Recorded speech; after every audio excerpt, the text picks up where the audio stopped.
A paz do Senhor a todos, eu sou Josué Rodrigues e é um prazer estar aqui com vocês para juntos trabalharmos a lição de número 9, que tem por título Ética Cristã e Planejamento Familiar. Então é uma lição muito importante, a qual nós iremos estudar esta semana.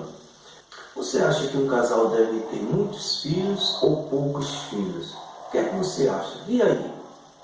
O seu pensamento em relação a esse assunto é um pensamento conservador? É um pensamento moderno? Ou é um pensamento liberal? São esses temas que nós iremos trabalhar juntamente com você essa semana e espero poder ajudá-lo. Você sabe o que é controle de natalidade? Vejam o que diz a definição de controle de natalidade. Controle de natalidade são medidas impostas pelo governo para que as mulheres ou os casais não engravidem ou tenham um número X de filhos, sem considerar se ela quer ter filho ou não. Para ilustrar esse tópico, para que você possa ter uma ideia melhor do que vem a ser controle de natalidade, deixa eu lhe contar a história de dois jovens chineses que desde cedo eles sonhavam em casar e ter uma família com vários filhos. E eles eram jovens de posses, tinham condições de uma família rica, e eles sempre sonharam com isso, ter muitos filhos. Porém, com o passar do tempo, eles se casaram, e depois que eles se casaram, alguns meses após o seu casamento, eles foram surpreendidos com uma medida do governo chinês, dizendo que não podia um casal ter mais de um filho. Era uma lei estabelecida ali, é o controle de natalidade. Então o país adotou o controle de natalidade e nenhum casal poderia ter mais que um filho. Observe que esses jovens vinham sonhando em ter uma família grande, numerosa, cheia de filhos, mas se deparou agora com a medida, um controle do governo, no qual impedia todos os cidadãos ali de terem mais de um filho.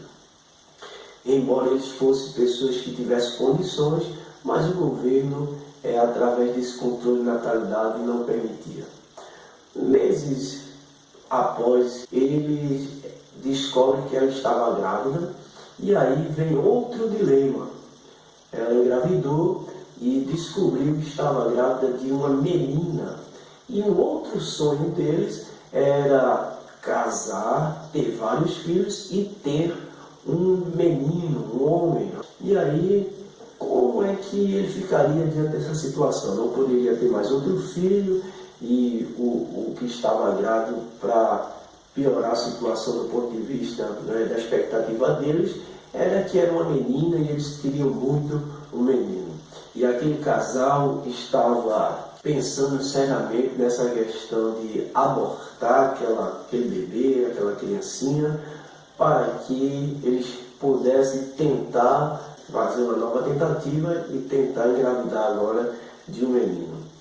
Veja que absurdo, que essa imposição do governo traz na vida das pessoas. Então, é o que chamamos de controle de natalidade, que são imposições do governo para controlar o número de nascimento no país. Segundo as autoridades, esse controle de natalidade se faz necessário para diminuir a população. Qual é o intuito de diminuir a população? Para que haja mais comida, mais riqueza, moradia e uma educação melhor para todos. Segundo eles, é nesse sentido que se adota o controle de natalidade. O controle de natalidade imposta fere a ética cristã, a liberdade do ser humano de procriar. de decidir sobre a sua vida, né? De decidir sobre aspectos aí pertinentes ao casal. Então isso aí, a ética cristã é totalmente contrária. A lição de hoje, ela aborda esse controle de natalidade, né, para fazer uma diferenciação aqui em relação ao planejamento familiar. Planejamento familiar é totalmente diferente do controle de natalidade. Mas aí eu queria chamar a atenção de vocês e perguntar: o que é que você acha? O casal deve ter muitos filhos ou poucos filhos?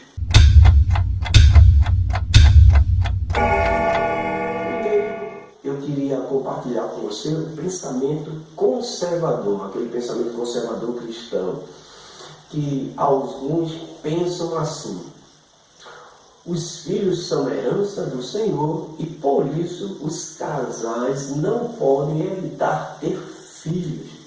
Deus é um Deus de providência e suprirá todas as necessidades. Então esse é um pensamento, porque filho é herança do Senhor, de forma que nós não podemos evitar ter vários filhos aí. Claro que existe uma certa verdade nesse princípio aí, de fato, os filhos são bênçãos do Senhor.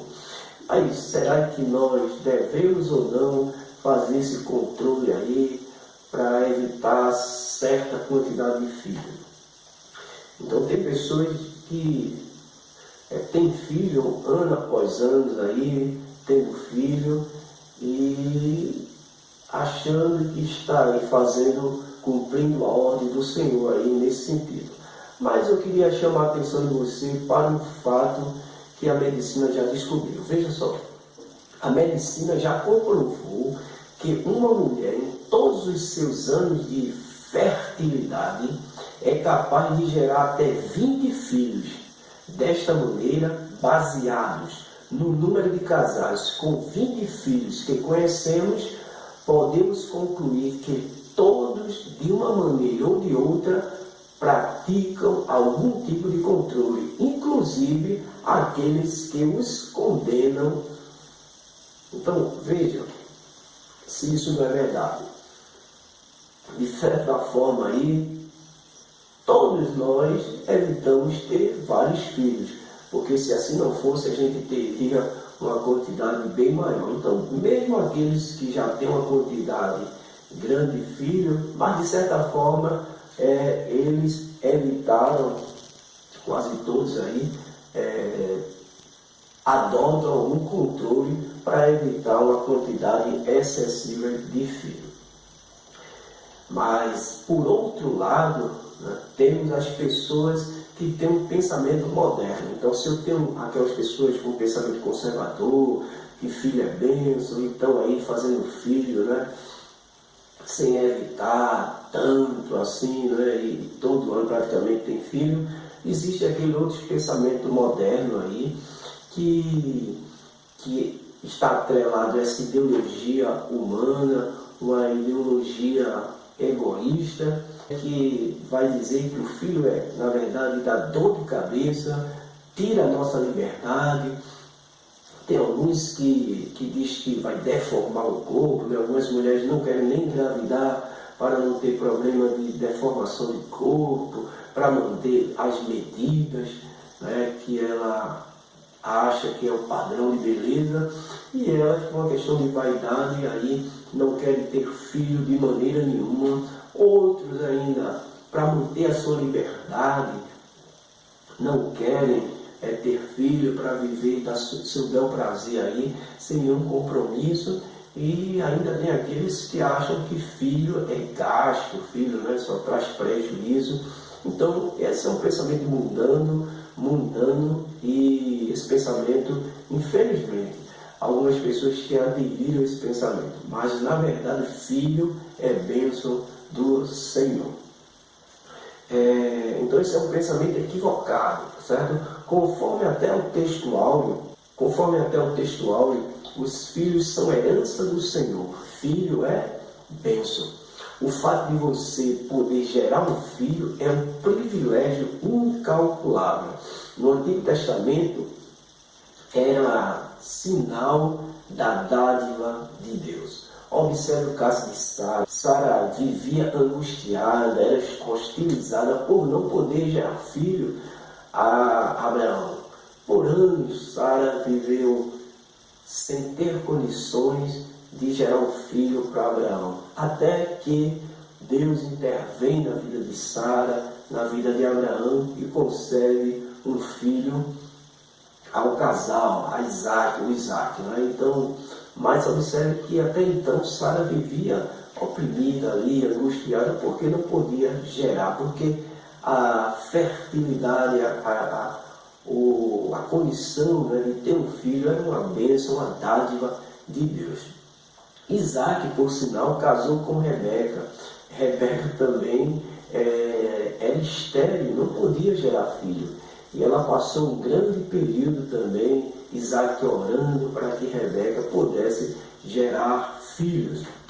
Ela gera filho, né? Gerou Jacó e Esaú, e a partir daí a gente vai ver também que Jacó casa, né, com a sua amada Raquel, e a sua amada Raquel também era estéril, não podia ter filho, e um novo sofrimento aí na vida dessa família aí, a fim de que Deus pudesse conceder um filho àquela esposa amada de Jacó, que era Raquel. Então Raquel sofreu bastante, constante desagrado por não poder gerar um filho, e aí vem essa questão que depois de um tempo, devido às orações também, Deus concede um filho a Raquel.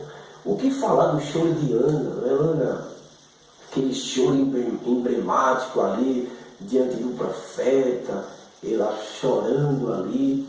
E por quê? Porque não podia gerar um filho. Então, o filho, a capacidade de gerar um filho é uma bênção de Deus. Ter filho, né, como a gente já falou, é a bênção de Deus. Então, quantos querem ter filho, mas por algum problema não podem, por ser estéril? E aí eu queria aproveitar este momento para dizer a você que não pode gerar um filho, que assim como Deus, né, fez um milagre na vida de Sara, na vida de Rebeca, de Raquel, de Ana, Ele também pode fazer na sua vida. Só é você crer, colocar-se aí na vontade de Deus, né, em oração, buscar Deus. Deus também pode operar um milagre em sua vida. Mas temos também os liberais. Os liberais aqui eu queria colocar no sentido de não ter um pensamento tão conservador, tão fechado. Eles entendem que de fato devemos fazer um planejamento familiar. Fala-se de maternidade responsável. São aqueles que, antes de colocar o filho no mundo, uma criança no mundo, eles pensam no aspecto financeiro, no aspecto educacional, no aspecto da moradia, da saúde. Então faz toda uma análise. Será que de fato eu vou ter condições de criar meu filho com dignidade?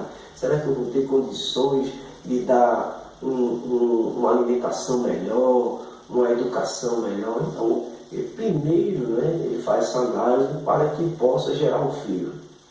Tem pessoas que não fazem esse tipo de análise e acabam gerando filho um atrás do outro e acaba passando uma certa necessidade aí, né, na vida, porque não ponderou. Então, que a gente possa fazer um planejamento. E depois desse planejamento, aí sim, planejar quantos filhos nós podemos ter. No contexto cristão, vale salientar aqui que a primeira questão nesse aspecto do planejamento familiar é buscar a orientação de Deus.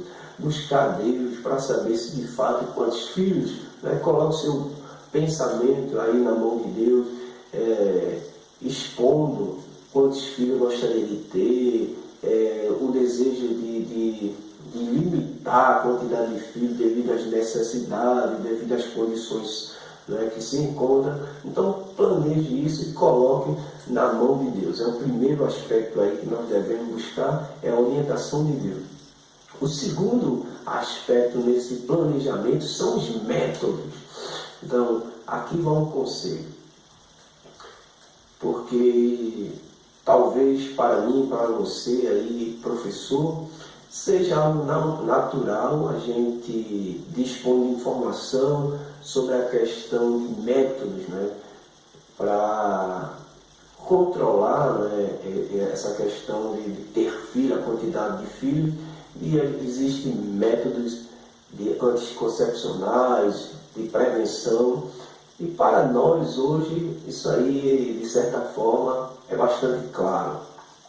Mas existem irmãos nossos que ainda têm uma certa dificuldade de informação, e nós, como professores, devemos aproveitar agora para trazer também essa informação, tá certo? Procure falar, né, sobre as formas que dispomos para fazer um planejamento familiar aí de forma consciente. Existem os métodos irreversíveis, tá certo? Esses métodos, evidentemente, para a mulher que já tem filhos, né, vários filhos, já tem uma certa idade, ela pode aí fazer a ligação de trompas que ocorre aí no corpo da mulher. E já para o homem, é a vasectomia que ocorre no corpo, né, do homem aí, essa vasectomia, também depois que o casal já tem filhos, já tem uma certa idade, eles podem fazer esse método que é um método, de certa forma, irreversível. Mas existem outros métodos de controle. No caso aí são os anticoncepcionais, né, que a mulher pode fazer uso desses anticoncepcionais, evidentemente com orientação médica, com a prescrição médica, sabendo os cuidados, né, que deve ter, os prós e os contras aí. E não é 100% esses métodos de controle, mas é uma forma aí também de fazer um planejamento. Um anticoncepcional, talvez uma família diga assim que não tem condições, mas um anticoncepcional, se um posto de saúde não consegue fornecer, que eu acredito que ele forneça, se não conseguir fornecer, é em torno de R$ 20. E é melhor um gasto aí de R$ 20 do que você gastar aí com outros, né, outras questões em relação ao filho. Um filho que você aí não teria condição nenhuma de criá-lo. Então, nessa questão do planejamento, temos aí os anticoncepcionais, temos também os preservativos, e que também é fornecido de graça, então é outro método de controle. Temos também aí, só é a mulher buscar conhecimento, o homem também, com o médico, no posto de saúde, que é a questão da tabela menstrual aí da mulher, tá certo? Que também é uma forma aí de fazer esse controle. Lembrando que todos esses métodos são métodos de controle, não são totalmente eficazes. Eu queria chamar para você a atenção de você para o DIU, que é um dispositivo intrauterino. Este aí, ele fere a ética cristã porque ele é um método abortivo. E como já estudamos, o aborto, ele fere totalmente a ética cristã e não é permitido. Então, nós possamos passar essas informações para ajudar os nossos irmãos. Outro ponto interessante que podemos observar é que a mulher não é fértil todos os dias. Então, evidentemente que a mulher não é fértil todos os dias, e isso foi Deus que a criou assim, evidentemente porque não tem a necessidade da procriação direta aí, tá certo? Você sabia que o período fértil da mulher ocorre mais ou menos no 11º, 12º dia após a menstruação, e que a probabilidade de nascer um menino é muito grande nesse período? Veja que é uma informação interessante que nós podemos dispor aí, né, nesse controle, nesse planejamento familiar. E aí eu gostaria de concluir com as palavras do pastor Douglas, que é o comentarista da nossa lição, que ele diz: o homem não peca pela simples limitação do espaçamento do nascimento de seus filhos. Ele comete pecado quando suas motivações são presunçosas e utilitaristas. Então veja, né, essa colocação é interessante. Então não existe pecado nenhum aí do ponto de vista de nós fazermos um planejamento para educarmos melhor nossos filhos, para termos filhos de forma mais consciente. Então, que Deus abençoe você. Se puder, nos ajude, se inscreva no nosso canal, tá certo? Deixe o seu comentário, sua crítica aí, e tudo que nós fazemos aqui é para lhe ajudar e ajudar nesse processo de ensino-aprendizagem da Palavra de Deus. Que Deus abençoe e até a próxima aula.